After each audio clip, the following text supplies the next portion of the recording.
Welcome to All Nature Connected, a podcast created by the Forest Bathing Institute, where we explore all nature-connected topics, including nature and health, nature-inspired lifestyle, nature connection and forest bathing, nature preservation, and eco-awareness. We hope that this podcast will inspire you to become more connected with nature and your own health and well-being.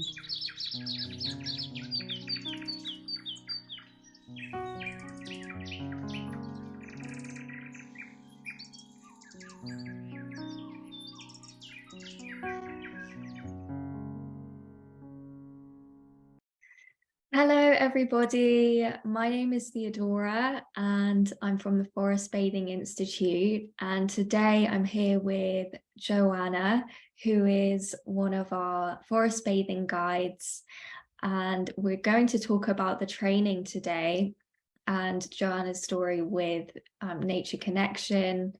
So Jo, would you like to introduce yourself?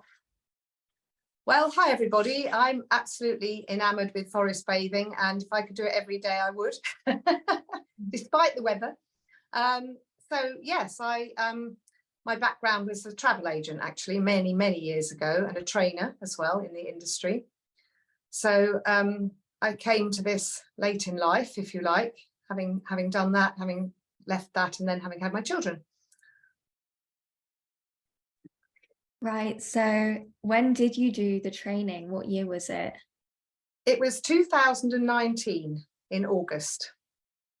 Right, and so at what point in your career was that? Had you left the travel agent work behind already, or were you still working that when you started training? Good question. I left the travel industry in 1995, so that was a long time ago. I then had my children and I got interested in other things. I worked with books for a long time as well, spiritual books particularly, and I became a trainer of meditation and other skills as well, and healing in fact. But in 2019, when I came to the forest bathing training, it was partly because I wanted something a little bit more mainstream actually to what I do, because as I said, I'm a spiritual teacher and my work is a little bit out there in some people's eyes. So I wanted something that I could lead people to me, if you like, and if they were interested in the other things, then they would naturally find it. Does that make sense? Yeah, that makes sense. And I understand why you say that it's more mainstream, even though I think it's becoming more mainstream now more than ever. But we've got so much scientific research to ground what we do. So yeah, that makes sense. So when you took the training, was it something that changed your nature connection? What was the kind of before and after of you connecting with nature? Well, I grew up, I was very lucky. I grew up close to ancient woodlands. So my parents lived in a flat when I was young, and the grounds of the flats backed onto Oatlands Palace. It's not there now, it's Oatlands Hotel, or Oatlands Park Hotel, I think it's called. But when Henry VIII was alive, it was his palace area. And the grounds included this bit of ancient woodland that would have been part of the royal hunting grounds. And they'd been very much left unspoilt. I remember in the season, we would have an absolutely beautiful carpet of bluebells. And, you know, I'm a little bit older than some. So you have to cast your mind back to how life was different in those days. And I've got a sister who's 3 years older than me. And we used to go out in the morning in the school holidays, and we didn't used to come back until tea time, and my mum didn't seem to worry where we were, but we were basically in the woods all the time, and there was a lake there as well, and we used to sit by the lake and we used to run across the reeds. It's horrifying to think what we used to do actually. Our parents didn't know about, because it was probably quite dangerous what we did, but we definitely grew up with that very hands-on nature experience. And I think life takes over, doesn't it? And, you know, I spent many years, as I said, working in industry and doing other things, having my children, who we always really encouraged to be into nature. But Olga introduced me to forest bathing in about 2016 when she and Gary ran a session in Surrey. And I remember at the time I was feeling a little bit out of my comfort zone with some of the exercises that we had to do, like the deer's ears. And I remember thinking, what if somebody sees me doing this? Even though there was no one in sight at the site we were at, there was only other people who were participating in the session. So there wasn't really anyone to judge me. But I guess it made me realise how disconnected I'd become from the fun, the simple fun of just being in the woods. And so I would say that the training really brought that back into focus. And the training at the time was in Hazelmere, which my other sister lives in Hazelmere, actually, lots of beautiful forest lands near there as well. So we did lots of outdoor work in the forests around the site, and Newlands Corner as well, which is, you know, the flagship site, if you like, of the Forest Bathing Institute. And I even camped in the garden for some of the nights with my friend who later became my business partner at Harmony Nature, Katie. And we camped in the garden, and that was the first time I'd ever camped in a tent. She's a veteran of camping, but I'd never done it before. And, you know, it rained one night really heavily, and I remember just thinking, gosh, I've never gone to sleep with the sound of rain on the canvas like I am here. It was very, very different to anything I'd done before. So yes, I would say I'm absolutely delighted I did it, and it definitely did awaken, not give me something new in a way, but perhaps awaken something that had been dormant for far too long. That's really amazing. So it kind of reminded you, I guess, of your nature connection. And I think a lot of people they connect it with their childhoods, being in nature, because that's a time when there's more of like a freedom to explore outside before we start working and everything. When you were on the training then, I'm curious, what were the highlights of doing it? Well, there were many. Obviously, the scientific data was really inspiring. You've mentioned that already. And I guess inherently on a DNA level, we know that nature is good for us. So in many ways, the fact that it is a kind of modern idea, or certainly in the UK, not so much in Japan, as you know, but within the UK, it's considered quite a modern thing. Of course, it's about as old as it comes. But it was really, really good to hear that endorsement from modern science. But also learning about Suzanne Simard and the Wood Wide Web, that was life-changingly inspirational. Because, you know, I guess many of us had thought that trees were isolated individuals living independently. And to learn that they had Thank you for listening to our podcast. You can find more information about what we do on our website tfb.institute and also on our social media channels at tfb-institute. Please share and like to share the awareness. To be able to feel that connection beneath your feet brought a whole new experiential awareness, if you like, to the circle of life and how near we are to it. That's beautiful. Do you share that a lot on your sessions about the Wood Wide Web?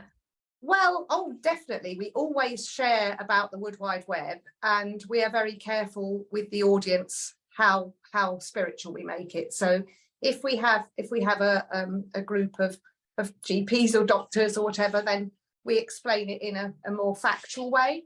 But I do have one of the sites that I work at quite regularly is Harry Edwards, which is a healing sanctuary in Sheer. And naturally there, it tends to encourage or attract, if you like, the more spiritual participants. And with them, I do go a little bit deeper with how we can connect personally with the Wood Wide Web in a way that perhaps wouldn't be comfortable for everybody. And we always explain that it is a personal choice, and these are invitations, not requirement. But I know there have been similar revelations for some of our participants to be able to feel that for themselves, that connection to life in a very tangible way that we just weren't expecting, if I've explained that clearly. Difficult to explain. Yeah, I feel like it's such an incredible thing to know while you're doing a session. I mean, it's one thing to hear it just as a fact, but then when you're walking through the forest and you think about all of the connections between the trees and the plants, I think that adds so much to it. Yeah, but I just wanted to go back to the training, because I'm curious as to what made you choose the Forest Bathing Institute. Was that just because it was the only one you knew at the time? Well, it was the only one I knew at the time, and obviously Olga and Gary had introduced me to forest bathing, remember. But having said that, I've spoken to many people in the interceding years, if you like, since 2019, who've been in a quandary, and of course there are other trainers out there, and some might be more appropriate for certain individuals. But I think even if I'd made more of a conscious decision at the time to look at the alternatives, I would still have picked them. And that's partly because I think Gary's awareness, well, both of them, but Gary particularly with this awareness, Gary's awareness from the very beginning that this was something that we should absolutely grasp and not just work at it at a superficial level, but to really inspire the NHS to understand what an amazing resource we have on our doorstep, particularly here in Surrey, but obviously people watching this video could be anywhere in the UK or indeed anywhere in the world. But in Surrey, we are the most wooded county in England. I think it's about 23 or 24% woodland here, and a fair bit of it is ancient woodland as well. So Gary felt from the early days inspired to get the Surrey NHS involved, and that takes foresight and effort, and he's really spent many hours, untold hours, trying to get to the right people to get the message out there. So that is incredible. I mean, on another personal level, what is really bizarre is I actually went to school with Stefan Batorgis. I don't know if I'm saying his name right, but he is a forest bathing tutor, lecturer, trainer, whatever you want to call him, and he's based down in Exeter. So obviously it's a very different, well, he's in the I don't know if it's Exmoor or Dartmoor, but he's down on the moors. And he played in those same woodlands in Oatlands at the same time. We're the same age. And I didn't really know him at school, but we've connected since. And I think he brings a very different experience to forest bathing. And I'm personally curious to train with him as well at some stage.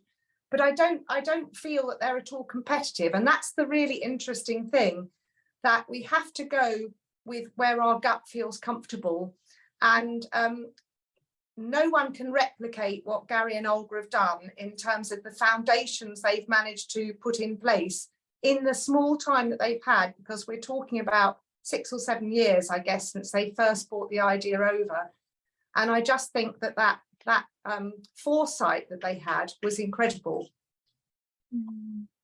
Yeah, I would agree. They've done so much work to bring it into more of a mainstream audience, and the medical benefits are really incredible too. So what was your experience of finding out about the science behind forest bathing? Were you aware of it before? Did you find it, which part of it did you find more appealing? Was it the science or the history, that part of the training? Well, in all honesty, it was everything. I know that's not necessarily what you want to hear. It's good to pick out the highlights, but I think, I mean, as my background was in travel, I had actually been to Japan many years ago, back in the 70s, in fact, when I was only 10, and I haven't been back since. Obviously need to go now that I know more. But I found that background inspiring. Obviously Japan, I mean, there are so many angles we can come at it from. My father was a prisoner of war, not in Japan, but in Germany. And so I'm acutely aware of the impact World War II had on Japan and the terrible things that happened, particularly, you know, the atom bombs, which is just horrendous. So I think it's fantastic that nature has actually helped them to come out of the results of that. And, you know, the early findings in the 80s when forest bathing, or Shinrin-yoku, or Shinrin-yoku, as they say in Japan, was first being discovered and investigated, was to do with the, you know, the general poor well-being of individuals, particularly in cities. And I'm sure part of that was the horrendous thing that had happened to them in the previous 50 years. So that was inspiring. I mean, my original degree was actually psychology, which was considered very, very niche in the 1970s. It's now the most popular degree in England, or Britain anyway. So obviously I did have that scientific background. I had an awareness of mindfulness, but I learned so much more. I mean, I really want to say this because at the time when I first enrolled for the training, we did discuss whether or not I needed to do the mindfulness element of the course, which is a separate course. And at the time I was quite frustrated about the outcome, that it was felt that I should do it again, because I'd been teaching mindfulness meditation for quite some time. And you know, I'm so glad I did it, because I think just the way it was presented, and training has changed quite a lot, because I was one of the early group, and I think it's improved beyond measure, but that makes it sound as if it wasn't good in the first place, which it was. But you know, one has to bear in mind that when I'm commenting on the training, it's not how it is now anyway, just because so much more is being discovered every day, not least because of Gary and Olga's efforts, you know, with Derby University. And in fact, the course that I was on, which was the second course they ran, actually had Kirsten on it from Derby University. So I'm also friends with her, which has been really, really inspiring. So yeah, I mean, I think the studies really lifted me. I think the fact that we have neuroplasticity, that we can change the way our brain is wired, was amazing. And I knew it on a different level, but I think I discovered that forest bathing was a really good way of doing that, which was so inspiring. The other thing was that I talked for a long time with people about the immune system and the parasympathetic versus the sympathetic immune system. And I had an understanding of how it worked and how important it is to move from the, you know, fear and, well, fight and flight through to the rest and recuperate. But what really triggered in my mind, what, if you like, it was like suddenly I had the revelation that it was all about the breath, that the breath was the trigger between one and the other. And that's why so many things like yoga and martial arts and whatever can also bring about that change, because they're all related to the breath. But of course, what we've got with the breath in forest bathing is beautiful ambient smells as well. So we've got a really good reason to be taking those deep breaths. So that was very revelationary, as I've said. Grounding, something that I already knew about. I tried to spend 15-20 minutes when I could outside, bare feet on the grass, and you know, actually starting to think about what's happening to the body when that's taking place, the changing of your structure, your charge, your electrical charge, and how simple it is and how cheap, you know, for people to take this tool on board. So all of those things were amazing. I mean, I think the shock for us was that, you know, a lot of things happened in the country mere months later that really changed our lives. Part of that was people being stuck at home and reasons, if you like, to feel very isolated and lonely. And, you know, we were sitting there knowing that we had an amazing tool for those people, if only they would realise it. So it's a bit of a waiting game. The world is waking up, and it will wake up. And the training now, I have to honestly say, one can't guarantee an immediate payback yet, because we're still in that paving the way phase. But developments are happening all the time, huge developments. So it may not be that long. And when it's happened, I feel there will be a real demand for forest bathing guides. And, you know, those that have trained now will be laughing with happiness.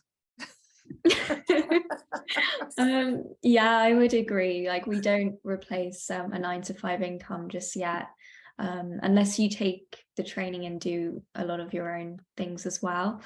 But yeah, there's definitely potential. And so you've spoken about Katie, Gary, Olga.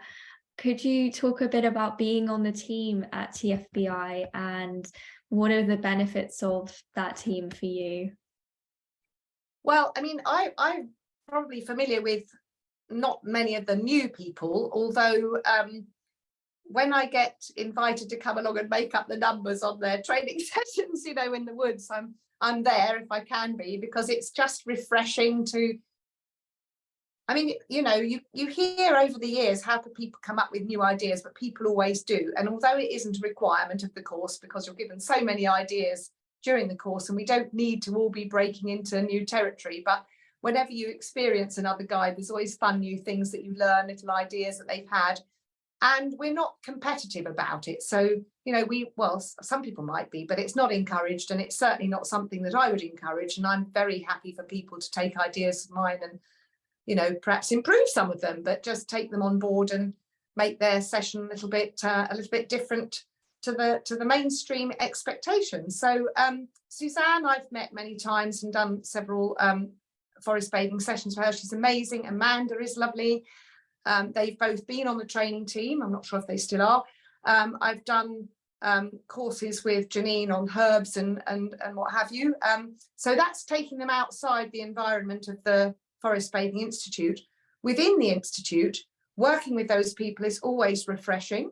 And I think one of the highlights for me has been Gary's involvement with the mental health charities, not just mental health, but predominantly Mind in Woking, Catalyst in Guildford, and I believe another authority, Amber, coming through now in our area in Surrey as well, who work with homeless young people. Because of my connection with the Forest Bathing Institute, I have participated in some of those trials, and that has been amazing, you know. And obviously working with Kirsten, having been on her course in I was going to say Durham then, but it's not quite that far up. She's where is she? Is it Stoke? No, it's not. It's definitely. Sure. We'll have to redo that bit. It's okay. I don't know where she's from. Derby. Oh yes. Yeah, University of Derby. Yes. Okay. Yes. So having worked with Kirsten as well, who I met on my course, and her University of Derby set up there.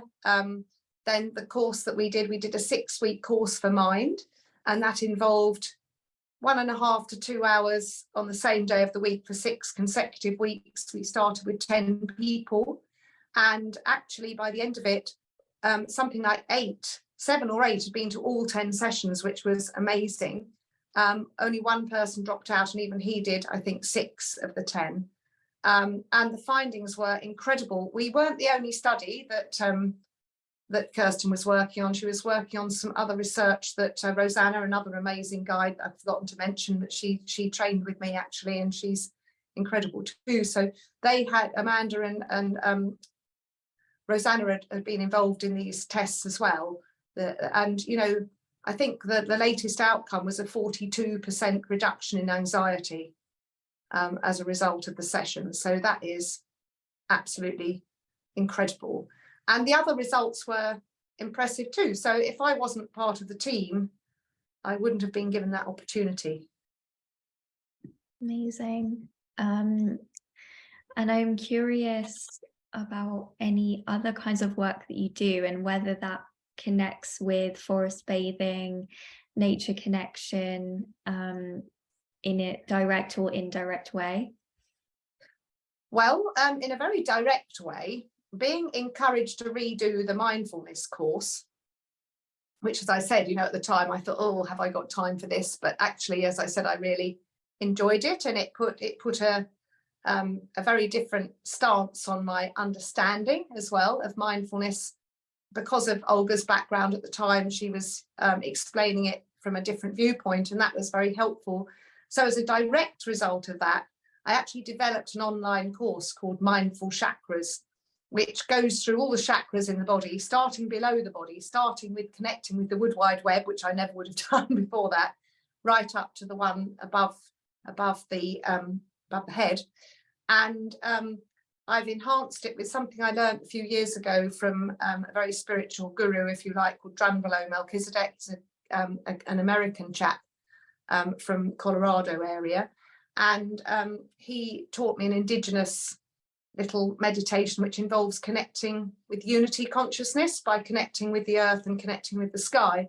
So these just gave me new tools, if you like, to really make that a spectacular experience. So that's been a direct outcome. Indirectly, as I said, I think I have changed my way of connecting with the world. So on a daily basis, I connect with the Wood Wide Web physically, spiritually, emotionally, by intent. When I wake up in the morning, when I go to bed at night, and I set the intention that if I ever don't have time to do that, if I just fall into bed, I'm so tired, then it does still take place. And if you like, I offer myself up as an agent on the outside for the Wood Wide Web, because it cannot leave, obviously, the underground location. So I have legs, as do other members of the wider team. And so it enables us, if you like, to, I don't know, represent nature in a semi-political way, if you like, but definitely in a tangible daily way. Thank you for sharing that. Thank you for listening to our podcast. Please tune in for more episodes coming soon.